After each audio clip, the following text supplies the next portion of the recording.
This is Corey DS Diving. The date is September 30th, 2020. We're on the motor vessels. Stacy.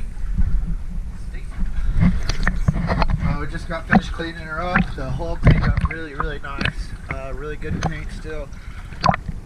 I want to look at a couple anodes on the trim tabs and on the mounting for the swim platform. I tried to remove all the, since it cleaned up so nicely and easily, I tried to remove all the glue from the trim tabs and the running gear. So let's take a look.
also like to note that we did not use the green scrubby pads this time for the water line. We used gloves, something that's a little bit easier on the junk hook. So.